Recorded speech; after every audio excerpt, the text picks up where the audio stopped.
the major skills that you should expect to be able to come out of this class with is the ability to hold an intelligent conversation about a work of art, even if it is one you have never seen before. If you go to a museum or a gallery, if you take a trip to New York or to the Capitol, or even if you just go down to downtown Charlotte, it is an expectation of a person with an education to say something more about an artwork beyond, well, I don't know, I just kind of like it because I like it. The major tools that you will be using to get the most out of your experience with a work of art, even if it's a work of art that you hate, are concept, context, and form. Let's start with form because it's probably the easiest to grasp right off the bat with very little additional information needed. Form in this case refers to simply the physical properties of an artwork. How can you describe something in its most basic terms using your elements and principles of art? That is, in fact, what these elements and principles do. They break down your artwork into the simplest terms in which you can describe it. These are terms of line, shape, form, color, value or light, space, time, texture, balance, emphasis, variety and unity, rhythm, repetition, pattern, scale, and proportion. Now, when we're talking about form or conducting formal analysis, this does not cover if you like the work, if you think it's attractive, or any subjective feelings you may have about the work. There is a place for subjective opinions and feelings about art. In fact, that is probably the number one reason that art is essential to your general education. This world is filled with billions of different opinions that are steeped in subjective viewpoints, and you need to be equipped to be able to handle shades of ambiguity in the real world. However, if you want to have a hope of convincing someone else to see your subjective viewpoint, maybe that's I like this painting, then you have to ground that opinion in objective facts. So what about that painting makes it successful in your eyes? What happens when you translate your foundation of analysis into objective terms is it actually makes talking about the work easier for you. Someone can argue with you all day about how a piece makes them or you feel, but it's much harder to argue about whether a vase is blue or not, whether an art object has vertical lines or not, or symmetrical balance, and then the significance of those elements. The reason why we spend a large portion of this class dedicated just to going over the elements and principles of art is to ground you in the ability to recognize how the objective form can be used to build a foundation for subjective arguments. Let's practice that now. With Rembrandt van Rijn's 100 Guilder print, this is one of his more famous etchings, and you should also look at his other etchings that we have on display in the Henson Gallery. So what are some elements of art that you see being used here? Describe the work using those elements of art. And what is one element in particular that is being used to tell a definite story or emotion? How is it influencing your mood using those formal qualities? Now, after you have explored the form of the art object itself, it is helpful to build context around the work that you are seeing. Context is everything that has gone into the creation of a piece that isn't necessarily present in the work itself. Context can be knowing the artist, their personal history, their artistic beliefs, or the politics of the time, or other artists or movements that they were involved with, their surrounding culture, or their socioeconomic status. The more that you understand the context of when a work was made, the better you are able to understand the piece itself. It's kind of like a missing puzzle piece. The more pieces you place around the area where that missing piece should go, the better idea you have of what actually belongs in that blank space. Context is why some artworks that initially feel very opaque and difficult to understand can be made more approachable after research.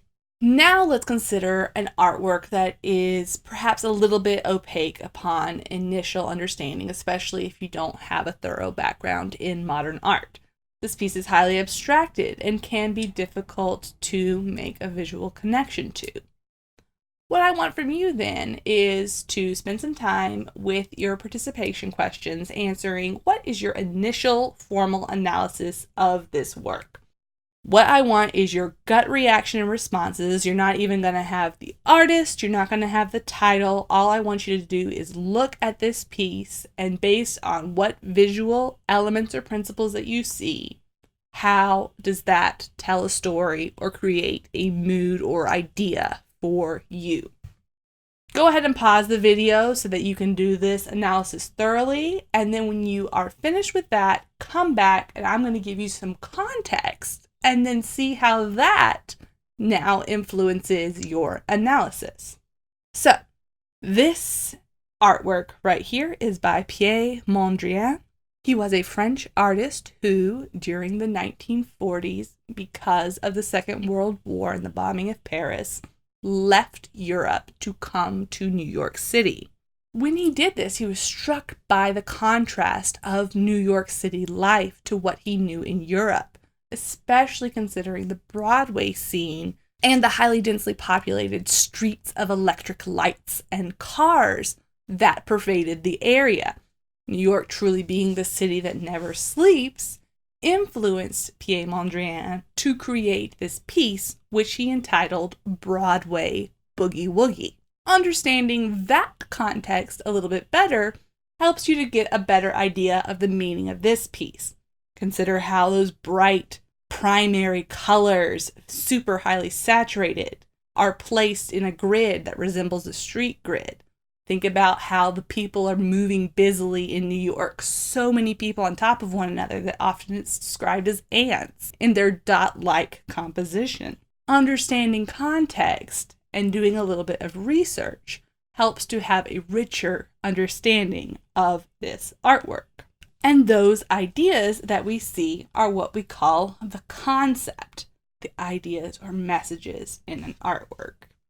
So while we're talking about concept, let's actually spend a little bit of time talking about agendas and biases.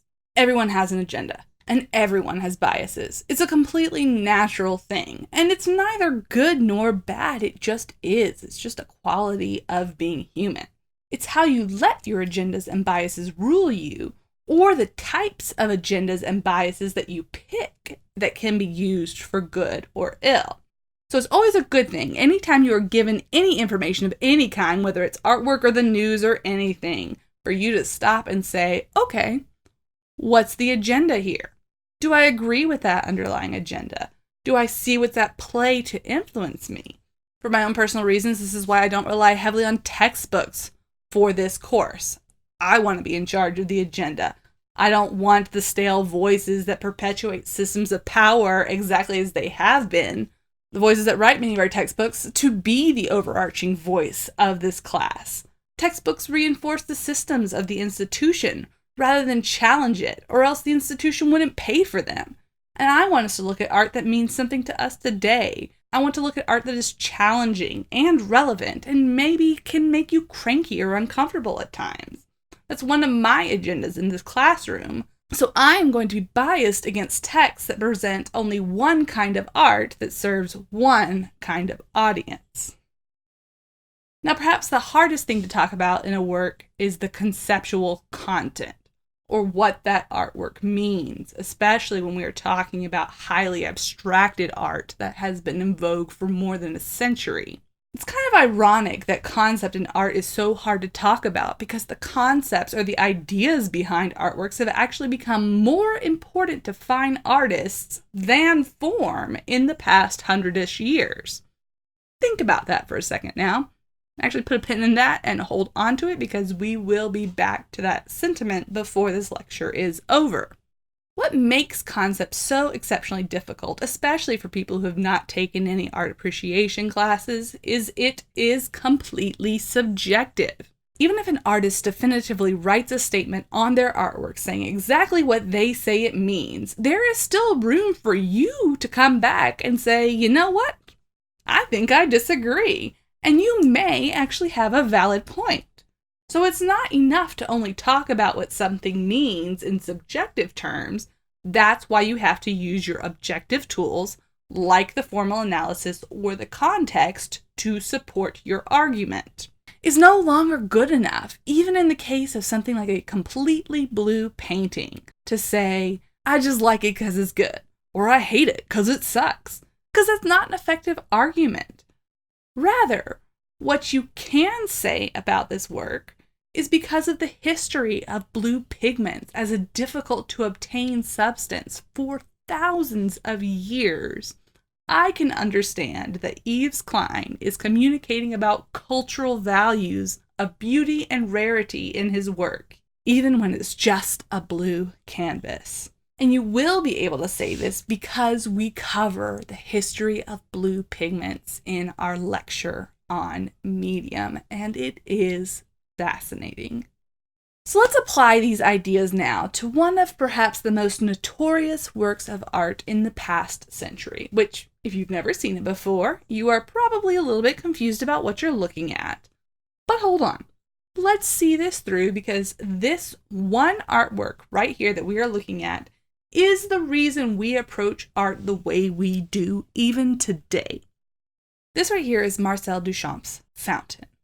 We will be coming back again to this work later on in our semester when we talk especially about what is art.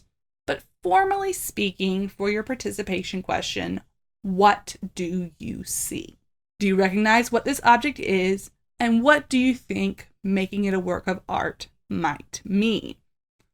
Go ahead and pause right here to answer this before moving on so that your analysis isn't impeded by later knowledge.